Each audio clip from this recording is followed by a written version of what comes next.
On a storm-swept night in the Big Apple, a photographer takes the final subway train in pursuit of the shot. But under the flickering strobes and resounding passages, he captures something much darker than he anticipated. A ghostly passenger who does not belong. Above the slumbering city, the midnight line continues to roll, with the dead in tow, as well as the living. The rain pounded down in relentless sheets, beating against the glass walls of Baker Street Station in Lower Manhattan. It was midnight, and the city's usual mayhem had subsided into a stillness that only the storm provoked. Jason Marlowe, a 28-year-old freelance photographer, rode down the escalator of the station, his camera bag across his shoulder. His sneakers squeaked against the wet floor when he came out onto the platform. He was looking for that final shot, a photo that would capture New York's rain-soaked eerie beauty. The deserted subway platform sparkled with puddles of reflected fluorescent light. Jason lifted his camera and took some snaps. The glinting tracks, the wet tiles, the buzz of fluorescent tubes blinking in sets. Then he saw something. On the very end of the platform was a man sitting on a wooden bench, immobile, soaked, his head bent under a waterlogged hood. Jason lingered. The man didn't stir, didn't respond to the presence of the photographer. "Hey," Jason said quietly, approaching. "You all right?" The man nodded ever so slightly, but didn't utter a word. His immobility seemed inappropriate, like he was awaiting something other than visible. The intercom squawked. A woman's calm, tinny voice resonated through the station. "Attention, the 12:45 train to Queens is delayed for maintenance. Thank you for your patience." Jason looked over at the booth and noticed a subway attendant, Maya, staring back at him. She smiled slightly and went back to her paperwork. Jason turned around again and the hooded figure had stood up. Silently, he moved into the tunnel darkness, past the yellow line of the platform. Jason blinked, not knowing if he'd dreamed it. When the train finally pulled up, Jason got into the half-empty car. A few seats away, the same hooded individual sat once more, his wet coat dripping on the floor, head hung low as before. Jason scowled. No way the man could have gotten in front of him. He attempted to brush off the discomfort. "Long night?" Jason said, his voice guarded. The stranger said nothing. He simply gazed out the window as the train shuddered onward. Jason occupied himself with his camera, checking his shots. Then, without warning, the ceiling lights flashed and the train crawled to a stop. A hiss of static emanated from the intercom. Then a garbled voice. "Attention all transit staff. Track intrusion reported between Bryant Jackson and Elm Broadway. Service temporarily suspended," Jason grumbled. Perfect timing, and settled back. When he glanced up, the stranger's eyes were fixed on him. Pale, wide, piercing. Jason looked away, his heart racing. The train crept through the tunnel. Outside, fluorescent lights blinked on and off around the walls, casting the stranger's face in eerie white flashes. Jason raised his camera and took a snap of the reflection in the window, only to stop as he caught another face behind his, pale and gray.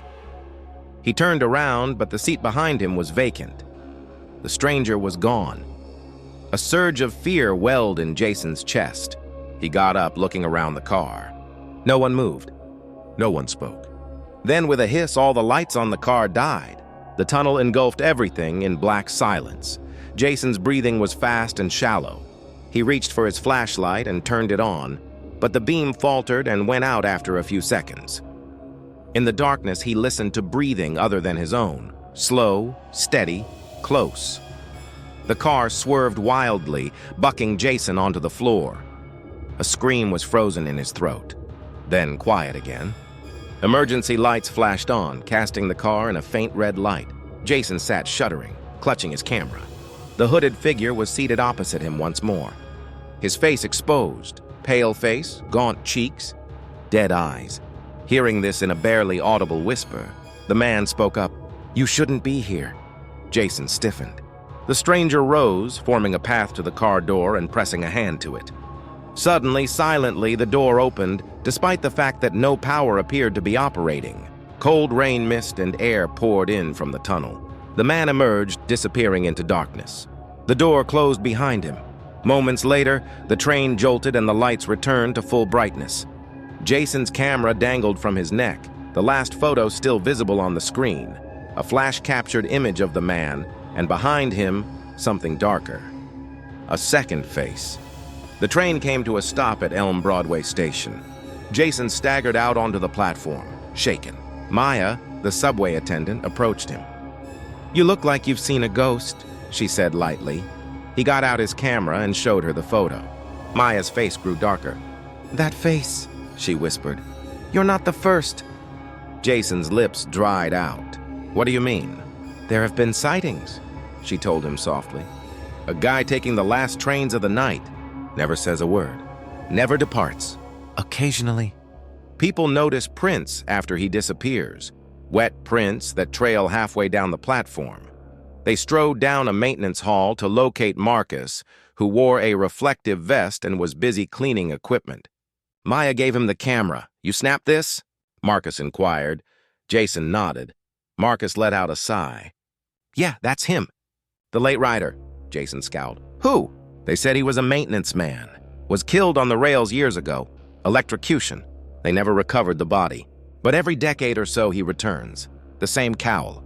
The same waterlogged clothes. Always in storms." Jason looked again at the photograph. Behind the figure of the stranger, barely perceptible, was a second image. A face like a skull materializing out of the darkness. Jason couldn't sleep that night. Every time he closed his eyes, he heard the whisper, "You shouldn't be here."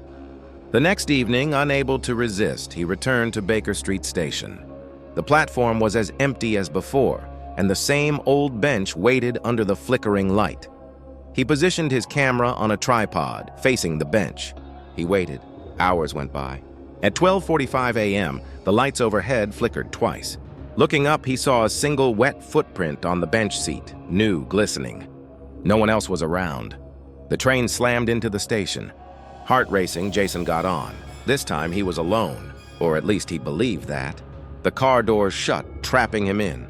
The train began to move, more rapidly than normal. Jason gripped his camera. His screen flashed, then powered itself on, showing the same picture from earlier. The stranger, the second face behind him. Jason's breath became shallow. The lights of the car flashed to red once more. And then, at his back, the voice spoke, close enough that he could feel its coldness against the skin of his neck. "You shouldn't be here." Jason spun around, but no one was there. The other seat was vacant. The windows were dark mirrors that showed only his quivering face. But as the train rounded a bend, he saw it, outside, in the tunnel, keeping pace with the car. A figure maintaining perfect step with the train, head facing him, eyes shining pale white. Jason backed off against the door. The train slammed on its brakes. The intercom came to life with a crackle. "This is the last stop. All passengers must exit the train." Jason surged through the doors and ran up the stairs of the station, his own frightened breathing echoing off the concrete. Outside, the rain had abated. The streets of New York were still damp, glistening under the orange light of street lamps. Jason paused beneath one and attempted to calm his breathing. He opened up his camera again. Everything in his photos appeared normal. No shadows, no faces, nothing. Except one. The last photo, the one taken just seconds before he sprinted, now had a pale face pushed against the glass of the window, looking right at him. Its face wasn't angry, just empty, waiting. Jason glanced back over toward the entrance of the subway. It remained dark and still, water from the rain shining on its steps. A voice called softly behind him. "Sir, you okay?" He turned. Maya stood there, her transit jacket on. "You look upset," she said. "Were you in that train?" Jason nodded slowly. "Did you notice anyone else on board?" She frowned. "No, the train was empty." "You were alone on it." Jason tried to protest, but she held up a hand gently. "We checked the tunnels. Nothing there." "Maybe the storm's just getting to you." He opened his mouth to speak, then stopped. There was nothing he could say that would make sense. He picked up his camera bag and slung it over his shoulder. "I'm never riding that line alone again," he muttered. Maya gave a small, uneasy smile. "Smart move." Jason turned and strode into the rain in a northern direction towards his apartment building. Behind him, the subway entrance towered, its stairway disappearing into the darkness. Maya stayed a little longer. A faint sound of dripping came from the stairs below, persistent, rhythmic. When she peered more closely, she saw it. A single wet footprint climbing up from the shadows, ending at the top step. She shivered and hurried into the night.